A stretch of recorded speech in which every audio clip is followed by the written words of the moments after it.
आजकल का सबसे बड़ा चर्चा में चलने वाला टॉपिक इलेक्टोरल बॉन्ड। आज हम लोग इसके बारे में डिस्कस करेंगे, जानेंगे कि क्या है इलेक्टोरल बॉन्ड, कैसे काम करता है और ये टॉपिक सुप्रीम कोर्ट तक क्यों पहुंचा हुआ है। ठीक है, चलिए आर्टिकल पे जाते हैं। आपके लिए आर्टिकल लिखा हुआ है जहां पे मैंने आपको एक सैंपल बताया है कि इस तरह से ये इलेक्टोरल बॉन्ड दिखता है जो state bank of India SBI issue करती है। ठीक है, और वो 1000 रुपीज का होता है, मतलब इस डिनोमिनेशन में ही आपको लेने होते हैं। ये एक सैंपल है, इस तरह का कुछ ये बॉन्ड दिखता है। ठीक है, ओके। अभी जो इलेक्टोरल बॉन्ड है वो state bank of India issue करती है। इसका क्या यूज होता है? समझो आप किसी पॉलिटिकल पार्टी को सपोर्ट करना चाहते हैं, मतलब कि आप उनके खर्चे में उसका कंट्रीब्यूशन लेना चाहते हैं, और उनके ऐसे भी खर्चे होते हैं, एडवर्टाइजमेंट के खर्चे हो गए या बहुत से पॉलिटिकल पार्टीज के खर्चे तो होते हैं, आपको पता ही है। लेकिन उसमें अगर आप सपोर्ट करना चाहते हैं तो आप डायरेक्टली नहीं कर पाओगे, आपको उसके लिए इलेक्टोरल बॉन्ड परचेज करना पड़ेगा SBI से। जब आप परचेज करो, आप अपने KYC डॉक्यूमेंट सबमिट कर दोगे SBI को, फिर ये इलेक्टोरल बॉन्ड पॉलिटिकल पार्टी को सबमिट करोगे जिसको आप सपोर्ट करना चाहते हैं। इसका कोई रिकॉर्ड नहीं रहता है कि आपने ये इलेक्टोरल बॉन्ड परचेज कर लिया, उसके बाद कौन सी पार्टी को ये बॉन्ड्स दिए।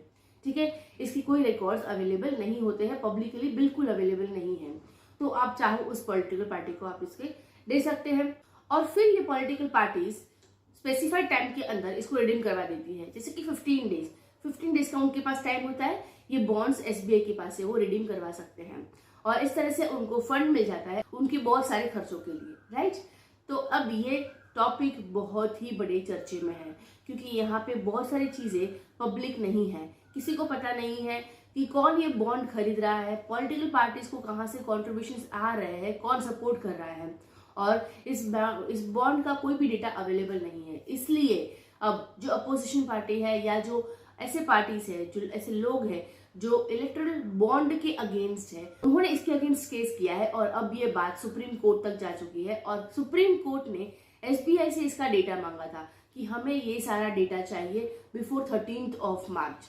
13 मार्च ऑलरेडी जा चुकी है, लेकिन आपके इन्फॉर्मेशन के लिए बता दूं कि SBI ने इसके लिए भी बहुत से एक्सक्यूजेस दिए थे कि उन्हें ये डिटेल्स नहीं देनी है सुप्रीम कोर्ट को। इसलिए उन्होंने सबसे पहले तो ये बोला कि अगर आपको ये डेटा मिल जाता है और आप इसको पब्लिक करते हैं तो प्राइवेसी नाम की कोई चीज नहीं रहेगी। क्यों? क्योंकि समझो आपने ये बॉन्ड लिए और आपने रूलिंग पार्टी को ये बॉन्ड्स दिए। अब अपोजिशन पार्टी को ये पता चल गया कि रूलिंग पार्टी को आपने ये बॉन्ड दिए हैं, तो कल जाके जब इलेक्शंस हो गए और समझो अपोजिशन पार्टी रूलिंग पार्टी हो गई, तो आपको आके नुकसान पहुंचा सकती है। तो ये सुप्रीम कोर्ट के सामने SBI ने ये एक्सक्यूज रखा कि प्राइवेसी नहीं रहेगी और इसकी वजह से बहुत सारी प्रॉब्लम्स हो सकती है, और सुप्रीम कोर्ट ने ये बात नहीं मानी। उन्होंने बोला वैसे तो बहुत सारा डेटा पब्लिक होता है, बड़ी बड़ी कंपनीज के financials, balance sheet, PNL public हो जाते हैं। राइट, और तभी तो आपको कोई दिक्कत नहीं होती, वहां पे तो प्राइवेसी नाम की कोई चीज नहीं है। तो यहाँ पे क्यों? यहाँ पे भी ये बात उन्होंने नहीं सुनी। फिर SBI ने सुप्रीम कोर्ट से जून तक का टाइम मांगा कि इतना सारा डेटा है, हम इमीडिएटली कैसे अरेंज करेंगे। 2018 से ये बॉन्ड्स का काम चल रहा है, तो इतना सारा डेटा हम कैसे अरेंज करेंगे इतने शॉर्ट टाइम में, जून तक का टाइम दे दो। सुप्रीम कोर्ट ने ये बात भी उनकी नहीं मानी और उनको 13 मार्च को ये डेटा सबमिट करना पड़ा, और फाइनली 15 मार्च को इसका लिस्ट भी डिस्क्लोज हो गया था, और 17 मार्च को सेकेंड लिस्ट भी डिस्क्लोज हो गया है। ऐसे बहुत सारे कॉर्पोरेट्स और इंडिविजुअल सामने आए हैं जो पॉलिटिकल पार्टीज को डोनेशंस देते हैं। जब आप इलेक्टोरल बॉन्ड परचेज करते हो तो आपको ये पैसा कहाँ से मिलता है? मतलब आपने अगर समझो 10 करोड़ के बॉन्ड परचेज किए और किसी पार्टी को आपने डोनेट कर दिए, लेकिन ये पैसे आपके पास कहाँ से आए इसका कोई रिकॉर्ड नहीं है। SBI को नहीं पूछेगी आपने ये पैसे कहाँ से लाए हैं इलेक्टोरल बॉन्ड परचेज करने के लिए। तो ये बहुत बड़ा मुद्दा है कि आपके पास जो ब्लैक मनी है, अगर आप वो यूज कर रहे हैं तो मतलब आप इसका अनड्यू एडवांटेज ले सकते हैं, क्योंकि आपको इसका डिडक्शन भी मिलता है अंडर सेक्शन 80CCG। राइट, तो ये डिडक्शन भी आप ले सकते हो। तो आप किसी बहुत सारे टाइप के इसमें से एडवांटेज ले सकते हैं। अब ये एडवांटेजेस क्या है, कौन सी पार्टीज ने, कौन से कॉर्पोरेट या इंडिविजुअल मतलब डोनर्स ने क्या एडवांटेज लिया है, वो फिलहाल तो हमें पता नहीं है। लेकिन जब डोनर्स के नाम सामने आए हैं कि इन लोगों ने इतने इलेक्टोरल बॉन्ड्स खरीदे हैं, तब से ये टॉपिक बहुत ही चर्चा में है। पर इन कॉर्पोरेट्स या इंडिविजुअल्स ने पॉलिटिकल पार्टीज को कैसे कंट्रीब्यूशन दे दिया, चलिए देखते हैं कि कौन सी पॉलिटिकल पार्टी को, आर्टिकल में ही मैंने आपके लिए ये बना के रखा है। उसके पहले आप देख सकते हैं कि आर्टिकल में मैंने बहुत ही डिटेल में डिस्कस किया है कि ये बॉन्ड्स होते क्या है, कौन इश्यू करता है, कौन इसको परचेज करते हैं, और ये टॉपिक अपना सुप्रीम कोर्ट तक क्यों गया है, क्या क्या चैलेंजेस है इस बॉन्ड के अगेंस्ट जो सुप्रीम कोर्ट में क्लेम किए हैं। और यहाँ पे आप देख सकते हैं ऐसे 9 to 10 पॉइंट्स मैंने आपको डिस्क्राइब किए हैं। आप इजीली इसको पढ़ सकते हैं, आपको मजा आएगा समझने में कि क्या प्रॉब्लम है इस बॉन्ड के साथ, राइट। चलिए तो हम लोग ये डेटा देख लेते हैं कि इलेक्टोरल बॉन्ड से जो पॉलिटिकल पार्टीज को अब तक का 22-23 तक का जो डेटा है वो अवेलेबल है। बीजेपी को सबसे ज्यादा कंट्रीब्यूशन मिला है, डोनेशन मिला है through electoral bonds, that is 6,566 crore. मतलब आप देख सकते हैं कि यहाँ पे सबसे ज्यादा fund, about 90% of the fund जो इलेक्टोरल बॉन्ड सेल हुए हैं उसके 90% ऑफ द बॉन्ड्स या डोनेशन बीजेपी को मिला है। फिर बाकी सारी पार्टीज है, कांग्रेस, टीएमसी, बीजेडी, ये सारी पार्टीज आप यहाँ पे डेटा पूरा चेक कर सकते हैं। आर्टिकल में है, आप आर्टिकल रीड कर दीजिए, मैं आपको इसकी लिंक प्रोवाइड करवा दूंगी डिस्क्रिप्शन में।